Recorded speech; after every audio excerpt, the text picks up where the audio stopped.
یعنی شروع میں نے زیادہ سنجیدگی سے نہیں لیا، مگر ملنے چلی گئی۔ عورت بہت پیاری ہے، بات چیت بھی اچھی کی اس نے سوشل میڈیا لائف نشریات کی بات کی ہے مجھ سے۔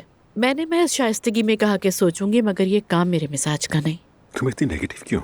نیگیٹو نہیں ہوں عمر، بس یہ ہے کہ مطلب پتہ نہیں کر پاؤں گی یا نہیں۔ مجھے اس سوشل میڈیا لائف کا کیا علم؟ تمہیں اللہ کا واسطہ ہے زینب، تم تو پہلے لائیو نشریات کر چکی ہو، کیا یہ کام نہیں کر سکو گی؟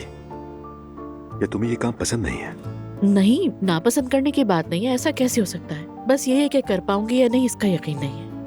اس دنیا میں ناکام ہونے کے خوف سے ڈرنے والی آخری عورت تم ہوگی زینب جان۔ یعنی تمہیں یہ خیال آیا کہ میں کہیں کچھ خراب نہ کر دوں، ہے نا؟ ویسے تم مجھے بہت اچھی طرح جانتے ہو۔ ہم تو تم پر پوری کتاب لکھ چکے ہیں زینب صاحبہ۔ یعنی کہنا کیا چاہتے ہو؟ میرا مطلب ہے ایٹ لیسٹ ٹرائی کر کے تو دیکھو۔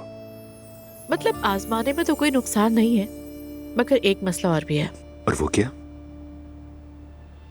عروج، وہ آسودہ صاحبہ کی سوتیلی بیٹی ہے، یعنی ان کے موجودہ شوہر کی بیٹی۔